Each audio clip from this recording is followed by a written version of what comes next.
এবার আমি বলে দিতে চাই, আমার মা বোনেরা যারা আছেন আপনাদের জন্য স্পেশাল ব্যবস্থা আছে। আমার রাসূল বলেছেন আমার মা বোনেদের জন্য রাসূল স্পেশাল ব্যবস্থা রাখছে। ফাতেমাতু সাইয়্যিদাতু নিসাই আহলিল জান্নাহ, রাসূল বলেছেন mother Fatema is the leader of females in জান্নাহ। আবার রাসূল বলে দিয়েছেন যেই মুমিনারা পৃথিবীর বুকে নবীর আহলে বাইতকে ভালোবাসবে, মহব্বত করবে, আমার রাসূল বলেছেন তাদের জন্য জান্নাতের রিসিপশনে থাকবে মা খাতুনে জান্নাত ফাতেমা। জোরে জোরে কন্যা সুবহানাল্লাহ। আর মুরব্বী যারা আছেন আপনারা টেনশন করেন না, আপনাদের জন্য হযরত সিদ্দিক আকবর রেডি আছে। জোরে জোরে কন্যা সুবহানাল্লাহ। তাহলে কোন বয়সের মানুষের অসম্মান ঠিক না বে ঠিক? আমি বলতে চেয়েছিলাম যুবক, যখন ওই মুমিন উত্তর দিয়ে দিবে ফেরেশতাদের রূপ হবে কেমন জানেননি? আমার দিকে তাকান, যেহেতু আমার নবী নিয়ে ওয়াজ, রিসালাত নিয়ে ওয়াজ, মজা লাগেনি সবার কাছে? রিসালাত নিয়ে ওয়াজ। কবরে যে ফেরেশতারা আসবে তারা কালো বর্ণের হবে। কেমন হবে? তারা কালো বর্ণের হবে। তাদের চক্ষুগুলো কি হবে? ব্লু হবে।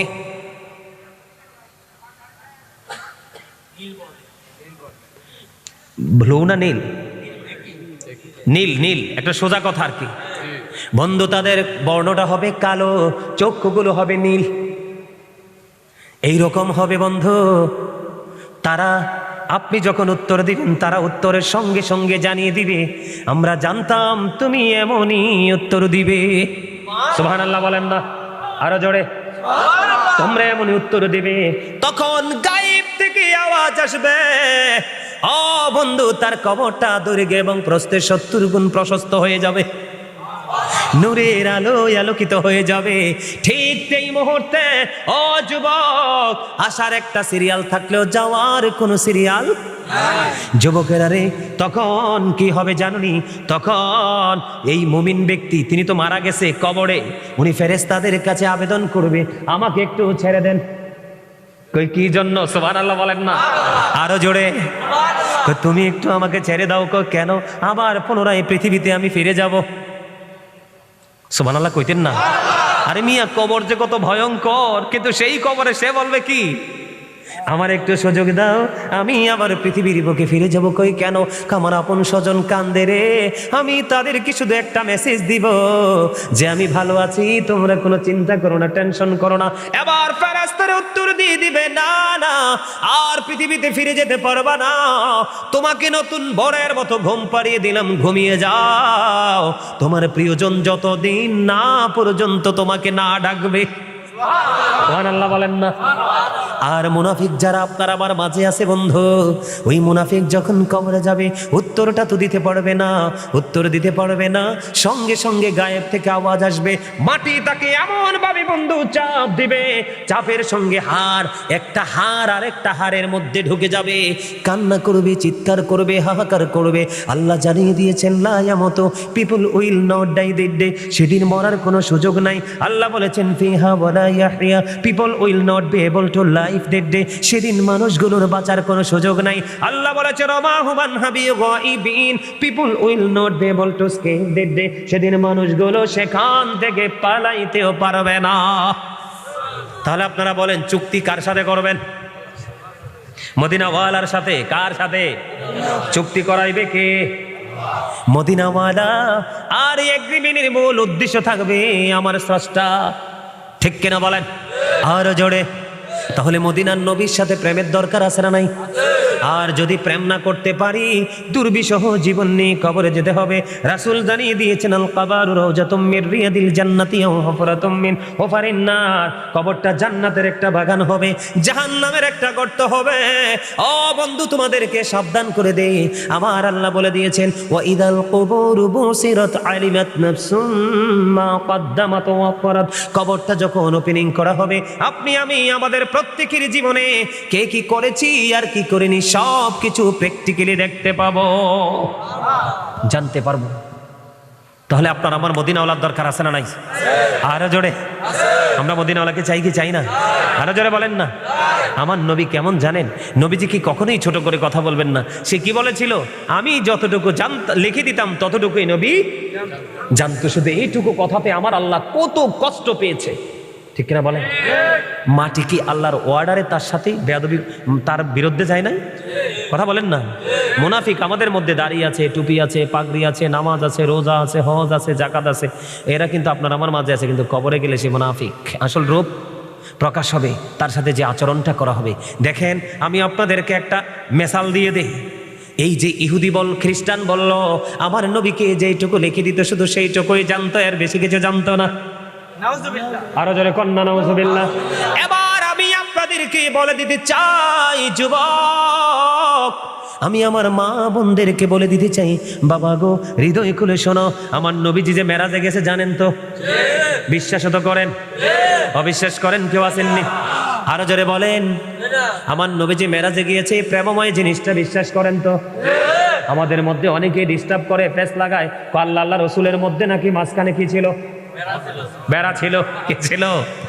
আচ্ছা কোন আল্লাহ যদি বেড়ার বাইরে রাখবো নবীরে, আল্লাহর প্রিয় হাবিব রে, তাইলে আর সে নেওয়ানোর দরকার কি?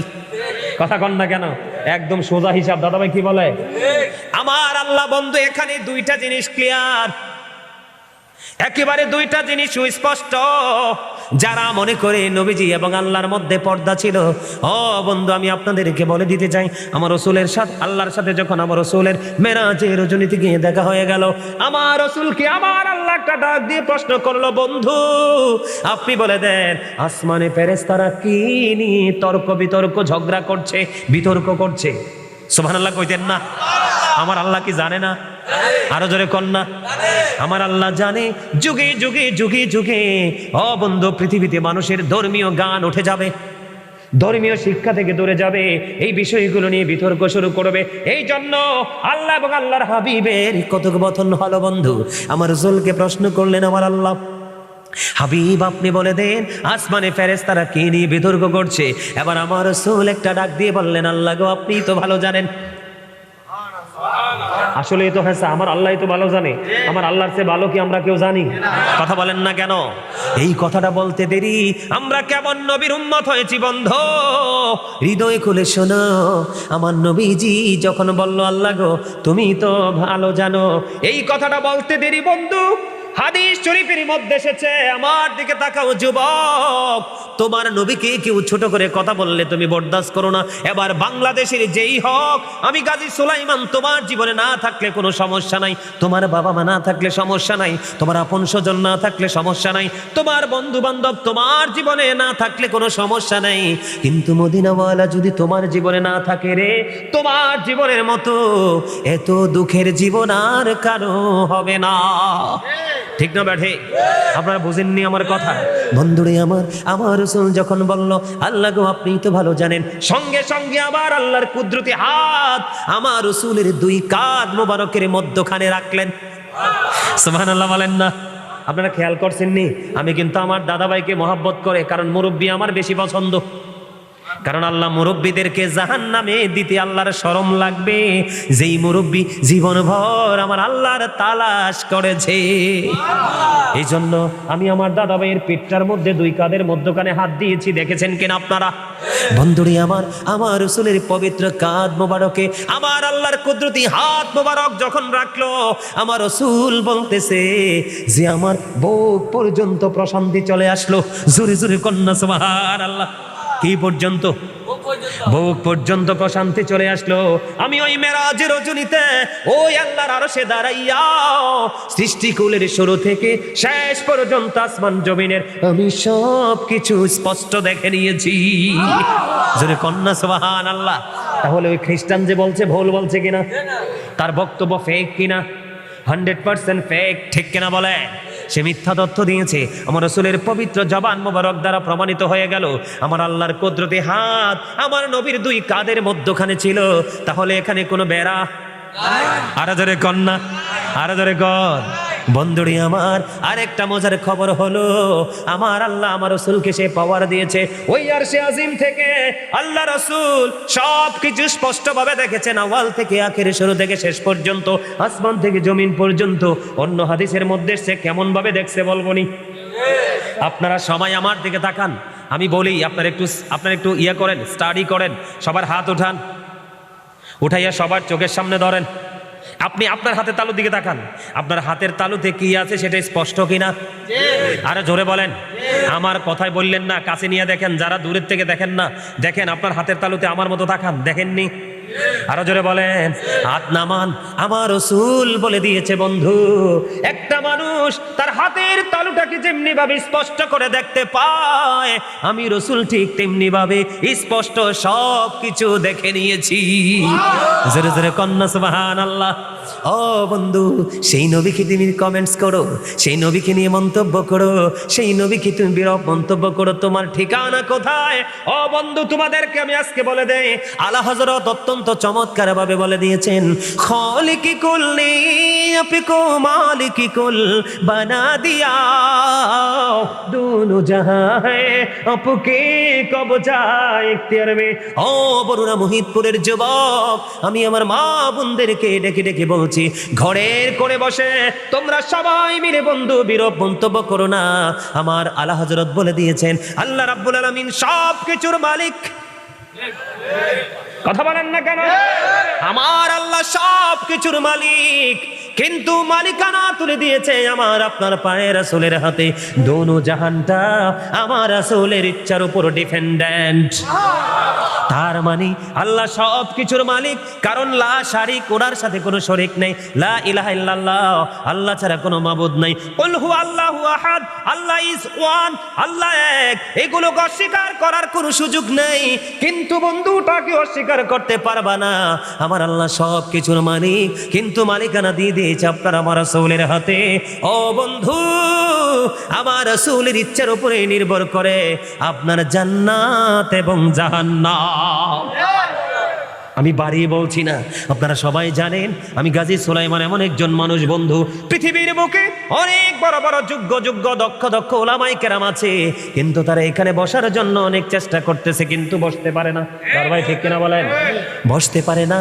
আমার মতো একজন নগণ্য মানুষকে আমার মাওলা ভালোবেসে বন্ধু এই চেয়ারটা আমাকে বরাদ্দ দিয়েছে। আমি এই চেয়ারটাকে অত্যন্ত মূল্যায়ন করি রে। এই চেয়ারের মালিক সবাই হইতে পারে না।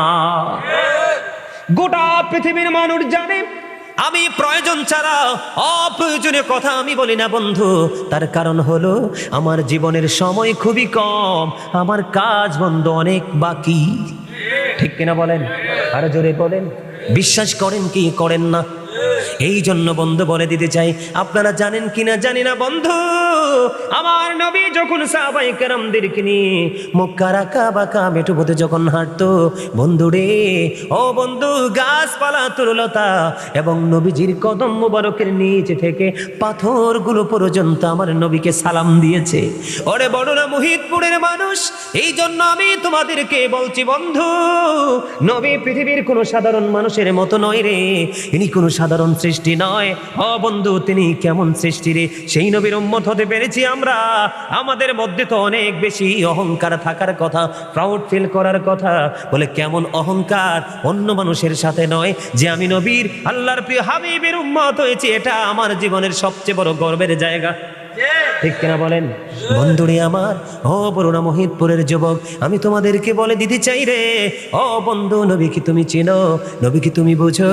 নবী এমন একজন নবীর, নবীকে কেমন করে ভালোবাসতে হয়। আমার নবীজি যখন পৃথিবী ছেড়ে চলে গেল, একটা গাধার নাম হলো বন্ধু আকির। আকির নামক একটা গাধা। ও বন্ধু, নবীজি যখন চলে গেল, নবীজির বিরহ সইতে পারে না। নবীজি চলে গেল, এটা সে কোনোভাবেই বন্ধু মেনে নিতে পারে না। ওই আকির নামক গাধা 3 দিন 3 রাত্র, মতান্তরে 4 দিন 4 রাত্র কোনো খাবার খায় না, কোনো পানি খায় না, কোনো কিছুই সে স্পর্শ করে না বন্ধু। 3 দিন 3 রাত্র মতান্তরে 4 দিন 4 রাত্র পরে গভীর সমুদ্রে ঝাঁপ দিয়ে সে তার নিজের জীবনটা দিয়ে দেয়। তার কারণ হলো, আর কি জীবনে কোনো দিন আমি কি আমার প্রাণের নবীকে চরম চক্ষু দ্বারা দেখতে পাবো না? জুড়ে জুড়ে কন্যা সুবহানাল্লাহ। বন্ধুরে আমার, এই মুহূর্তে ওই সাহাবীর নাম আমার মনে নাই বন্ধু। তিনি খেজুর বাগানের মধ্যে পানিরত অবস্থায়, কাজ করা অবস্থায় ছিলেন একজন সাহাবী। যখন ওই সাহাবী আমার নবীজি পৃথিবী থেকে চলে যাওয়ার, আমার নবীজি পৃথিবী থেকে চলে যাওয়ার খবর যখন ওই সাহাবীর কাছে চলে গেল, এই খবর পাওয়ার পরে ওই সাহাবী আল্লাহর কাছে একটা ডাক দিয়ে বললেন, আল্লাহ গো, ও মালিক, মালিক ও, যেই চোখ দিয়ে আমি আমার প্রাণের নবীকে এই জীবনে আর আমি দেখতে পাবো না, মালিক গো, এই চক্ষু দিয়ে আমি আমার প্রাণের নবীকে আর জীবনে দেখতে পাবো না, এই চক্ষু দিয়ে আমি পৃথিবীর কোনো কিছু দেখতে চাই না, আমি মন থেকে চাইলাম তুমি আমাকে অন্ধ বানাইয়া দাও। জোরে জোরে কন্যা আল্লাহু আকবার। ও বন্ধু, সাহাবী চাইলেন, আল্লাহ, যেই চোখ দিয়ে আমি আমার প্রাণের রাসূলকে এই জীবনে আর দেখতে পাবো না, এই চক্ষু দিয়ে আমি পৃথিবীর কোনো কিছু দেখতে চাই না, আল্লাহ তুমি আমাকে অন্ধ করে দাও। আমার আল্লাহ তার দোয়াটা কবুল করে আল্লাহ রাব্বুল আলামিন মদিনাওয়ালার খাতিরে তাকে অন্ধ করে দেয়। জোরে জোরে কন্যা সুবহানাল্লাহ। এই দুনিয়াতে মানুষ কি অন্ধ হোক এটা কেউ চায়? চোখের জন্য পাগল হয়ে যায়। এই জন্য বন্ধু তুমি মদিনার নবীর সাথে প্রেম লাগাইবা। আমি নবীকে নিয়ে বিভিন্ন জায়গা থেকে টাচ করে দিলাম বন্ধু। আমার নবী যে পৃথিবীতে আসছে তোমরা জানো কিনা জানি না বন্ধু, এই পৃথিবীতে কত মানুষ আসে রে, কোন মানুষের আসার সময় কবর থেকে মৃত মানুষ উঠে আসে না। আমার আপনার প্রাণের নবী যখন এই পৃথিবীতে মা আমেনার নিবৃত জীর্ণ কুটিরে যখন 570 খ্রিস্টাব্দে রবিউল আউয়াল চন্দ্র মাসের 12 তারিখ সোমবারে, ও বন্ধু, না দিন না রাত এমন একজন সময়, আমার নবী এমন একটা সময় যখন আসলেন বন্ধু, জান্নাত থেকে অন্য নবীর মারা মা আমেনার ঘরে। জোরে জোরে বলেন না সুবহানাল্লাহ, আর জোরে বলেন না সুবহানাল্লাহ। মা আসিয়া আসছেনি জানেননি, মা মরিয়ম আসছেনি জানেননি, মা হাজেরা আসছেনি জানেননি বন্ধু। যারা বলে রে নবী আমার মতো রে, তাদেরকে ডাক দিয়ে বলবেন তোমার পূর্বপুরুষ অনেকেই তো দুনিয়াতে এসেছে, নাতি হওয়ার আনন্দে দাদা কবর ছেড়ে আসছেনি। তাহলে তোমাকে বুঝে নিতে হবে আমার নবী যে এমন নবী রে, যেই নবীকে নিয়ে কথা বলতে হাজার লক্ষ কোটি বার তোমাকে চিন্তা করতে হবে। আর যদি তুমি বলতে না পারো বন্ধু, নবীওয়ালা আলেমের কাছে তুমি গিয়ে বলা শিখবা। ঠিক কেন বলেন বন্ধু রে? আমার নবী যখন আসলো, আমার নবীজি যখন আসলো, দিন না রাত না, অন্ধকার অন্ধকার ভাব, আমার নবীজির নূরের ঝলকে ও বন্ধু দুনিয়াটা আলোকিত হয়ে গেল। সিরিয়ার শাহী মহল মা আমেনা আমার নবীর নূরের ঝলকানিতে দেখতে পেয়েছে। জোরে জোরে কন্যা সুবহানাল্লাহ। বন্ধু গো, নবীকে তোমার মতো মনে করো না, নবীকে ব্যতিক্রম এক সম্মান ইজ্জত মর্যাদায় জায়গায় রাখবা, যেই মর্যাদার সমকক্ষে আর কেউ যেতে পারে না। ঠিক কিনা বলেন বন্ধুরে? আমি একটু তোমাদেরকে বলে দিতে চাই আমার নবীটা কেমন। আমার নবীজি যখন পৃথিবীর বুকে কদম মোবারক বাড়িয়ে দিল, নবীজির ফুফু সুফিয়া রাদিয়াল্লাহু তাআলা আনহা দৌড়ে ছুটে গেলেন, আমেনার ওদর থেকে কে এসেছে রে পৃথিবীতে একটু দেখে আসি। এবার দৌড়ে চলে গেলেন। দৌড়ে চলে যাওয়ার পরে হযরত সুফিয়া রাদিয়াল্লাহু তাআলা আনহা তিনি বলতেছেন, নবী মুহাম্মদুর রাসূলুল্লাহ সাল্লাল্লাহু আলাইহি ওয়াসাল্লামের নিকটবর্তী হওয়ার আগে আগে আমি চাইয়া দেখলাম আল্লাহর পক্ষ থেকে কুদরতি একটা নূরের চাদর চলে আসলো। কুদরতি একটা চাদর এসে আমার নবীজির পুরো লজ্জাস্থানটাকে ঢেকে দিয়েছে। জুড়ে জুড়ে বলেন না সুবহানাল্লাহ। এই পৃথিবীর মানুষগুলো আমি আপনি যখন আসি, ডাক্তার আমাদেরকে কত রকম করে দেখে, ঠিক কিনা বলেন? আরো জোরে বলেন। দাইমা যারা থাকে সন্তান প্রসবের সময় তারা কত কিছু করে, ঠিক কিনা বলেন? বন্ধ, আমার নবী যখন পৃথিবীতে আসলো, আমার নবীজির পবিত্র দেহ মুবারকে বিন্দু পরিমাণ কোনো নাফাকি ছিল না। এই পৃথিবীতে আসার পরে আপনার আমার খাতনা করা হয়েছে, আর আপনার আমার রাসূল পৃথিবীতে আসার পরে দেখা গেল আমার নবীজি খাতনা করা অবস্থায় পৃথিবীতে আসছে। জুরে সুরে কন্যা সুবহানাল্লাহ। বন্ধ, আমার নবী যখন এই পৃথিবীর বুকে কদম মুবারক বাড়িয়ে দিল রে, ও বন্ধু, আসমানের তারাগুলো জমিনে এত বেশি নিকটবর্তী হয়েছিল, মনে হয়েছিল পৃথিবীর মানুষের উপর এসে পড়বে। জোরে জোরে কন্যা সুবহানাল্লাহ। তাহলে নবীজিকে আপনার আমার মতো মনে করা যাবে না, কোনোদিন আমরা মনে করবো নি। আমি নবীকে, নবীর ইজ্জত বোঝাইতে চাই বন্ধু। আমি আপনাদেরকে বলে দিতে চাই, 1,24,000 নবী রাসূল আমার আল্লাহ সৃষ্টি করেছেন। কত? আরো জোরে বলেন না। 1,24,000। এর মধ্যে 8 জন নবীকে আমার আল্লাহ স্বর্গীয় উপাধি দিয়েছেন। কয়জন? আদম সফিউল্লাহ, নূহু নজিউল্লাহ, দাউদ খলিফাতুল্লাহ, ইব্রাহিম খলিলুল্লাহ, ইসমাইল জবিউল্লাহ, মূসা কালিমুল্লাহ, ঈসা রুহুল্লাহ। ও বন্ধু হযরত মুহাম্মদুর রাসূলুল্লাহ, জোরে জোরে কন্না সুবহানাল্লাহ সাল্লাল্লাহু আলাইহি ওয়াসাল্লাম। বন্ধুরে আমার, ও বন্ধু আমার দিকে তাকান, তওবা নামের কোটি কোটি গাছের পাতায় আমার নবীর নাম। হুর গালমানের কপাল এবং সিনায় আমার নবীর নাম, ফেরেশতাদের গলায় ঝুলানো আমার নবীর নাম। ও বন্ধু আপনারা জানেন না, আমার জান্নাতের প্রত্যেকটা না জান্নাতের রোমে রোমে আমার নবীর নাম। এই জন্য বুঝে নিতে হবে ওই নবীটা আপনার আমার মতো সাধারণ কেহই না। আমি নবীর মর্যাদা বোঝানোর জন্য বলছি বন্ধু, আমরা 5 ওয়াক্ত নামাজ পড়ি কি পড়ি না? আরো জোরে বলেন। ফজর নামাজ কয় রাকাত? আরো জোরে কোন না? আগে কি সুন্নত না ফরজ? ফারদুল্লাহি তাআলা আল্লাহর ফরজ। ফরজ আল্লাহর ফরজ আদায় করে আল্লাহর কদমে সেজদা দিব, কারণ তিনি তো স্রষ্টা, ওনার সাথে কোনো শরীক নেই। কিন্তু আমাদেরকে আল্লাহ রাব্বুল আলামিন বাধ্য করে দিয়েছে, ও ফারদুল্লাহ বলার আগে সুন্নাতুর রাসূলুল্লাহ বলতে হবে। মানে আমার মদিনাওয়ালার ইজ্জত, ঠিক কিনা বলেন? বন্ধুরে আমার, জুমার দিনে যান কতগুলো নামাজ পড়ি, এর মধ্যে মাত্র 2 রাকাত আমাদের জন্য বাধ্যতামূলক, ঠিক কিনা বলেন? আরো জোরে বলেন। জোহরে যান আগে সুন্নাত, আসরে যান আগে সুন্নাত, মাগরিবের রহস্য অন্যরকম, এই জন্য মাগরিবের পরে সুন্নাত, এশায় যান আগে সুন্নাত। এই জন্য বলতে চাই, আমার আল্লাহ যেখানে, ও বন্ধু রব্বুল আলামিন, আমার রাসূল সেখানে রহমাতাল লিল আলামিন। আমরা সেই নবীকে ভালোবাসতে রাজি আছি তো? আরো জোরে। আর আলোচনা করবো না, আলোচনা শেষ।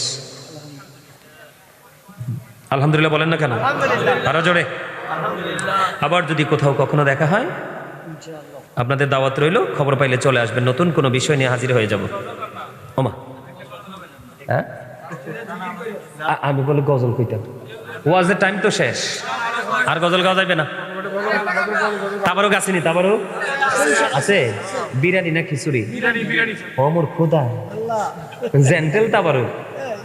আলহামদুলিল্লাহ কোন? বিরিয়ানি খাইতে মজা লাগে না সাজা লাগে? মজা লাগে। কার কার কাছে? ওমা ওমা, আর এটি হেসা কথা কইতে আসলে ডরা। আচ্ছা, বিরিয়ানি মজা লাগে না কার কাছে? হাত তোলেন। বিরিয়ানি সবাই পছন্দ করে, আর এই বিরিয়ানি হবে ব্যতিক্রম, কারণ ইবাদতের পরে যেটা খাওয়া হয় সেটাকেই বলা হয় তাবারুক। বুঝতে পারছেন? গজল গাইতাম একটা, হ্যাঁ গাইতে হইব। কে কে গজলের পক্ষের লোক? ওমা গো সবাই। আপনারা কি সবাই আমারে চিনেন? কেমনে চিনেন? মানে কন্টিনিউ আমার ওয়াজ শোনেন, মানে প্রতিদিন প্রতি মুহূর্তে সুযোগ পাইলে আলোচনা শোনেন, এমন কি আছেন? মোবাইলে তো, মোবাইলে কে কে শোনেন? আসেনি 2 একজন? আজকে তো সরাসরি দেখলাম। মারহাবা বলেন। ঢাকা থেকে একজন পুলিশ অফিসার, এটা আরো কিছুদিন আগের কথা, তিনি বলতেন, হুজুর আমাকে ফোন দিল একদিন, তা আমাকে বলতেছে, হুজুর আমি যখন সুযোগ পাইতাম তখন আমি মিউজিক দেখতাম। হঠাৎ করে দেখলাম একদিন এই গান বাদ্যযন্ত্র এগুলো দেখতে দেখতে গান টান চাইতেছে, হঠাৎ করে দেখলাম আপনার এই পাগড়ি পরা, আমার একটা সবুজ পাগড়ি আছে, এটা পৃথিবীর সব মানুষের, ম্যাক্সিমাম মানুষেরই পছন্দ। তো ওই সবুজ পাগড়িটা, যেটা আমার প্রাণ মুর্শিদ পড়তেন, ডক্টর আহমদ পেয়ারা বাগদাদি পীর সাহেব কেবলা, তো ওই পাগড়িটা আমি পড়ি। তো ওইটা আমার মানে বিশেষ করে প্রবাস থেকে যারা এসে মাহফিল করায় আর কি, মানে সরাসরি আসে, একটা হচ্ছে প্রবাস থেকে হাদিয়া দেওয়া, আর একটা হলো প্রবাস থেকে সরাসরি এসে মাহফিল করা। ওরা কিন্তু আমাকে বলে দেয়, হুজুর আপনার সবুজ পাগড়ি পরে আসবেন কিন্তু আজকে। আলহামদুলিল্লাহ বলেন না? আমার নবীজির রওজা মোবারকের কালারটা কি? সবুজ। বিশ্বাস করেন, যখন এই সবুজ গম্বুজটা দেখলাম কলিজাটা ফাইটা গেল। আমি কি সত্যি সত্যি আমার নবীজির কদম মোবারকে হাজিরা দিতে চলে আসলাম? সুবহানাল্লাহ বলেন না? তো সেই পুলিশ অফিসার বলতেছে, হুজুর হঠাৎ করে দেখলাম একদিন আপনার ছবি আসলো, দেখে খুব ভালো লাগলো, ছবিটা ক্লিক করলাম। ক্লিক করার পরে দেখলাম হুজুর আপনার ছিনা রাসূল, জবানে এত মধু দিয়ে আল্লাহ পাঠাইছে, আর আপনার সিনায় রাসূল প্রেম। বিশ্বাস করেন যুবক ভাইদেরকে বলছি, সেই পুলিশ অফিসার এরপর থেকে একদিনের জন্য তিনি আর গান বাদ্যযন্ত্রে ঢুকে নাই। মারহাবা বলেন না? আরো জোরে বলেন না মারহাবা। আপনার হৃদয়ে প্রেম ঢুকান, দেখবেন আপনার গ্রহণযোগ্যতা অটোমেটিক্যালি আল্লাহ বাড়িয়ে দিবে। প্রেম ছাড়া জীবন, যেই হৃদয়ে আছে প্রেম, সেইটা হলো কি? ফুলের বাগান। আর প্রেম ছাড়া হৃদয় দুদু মরুভূমি। কথা কি বুঝতে পারছেন? আরো জোরে বলেন।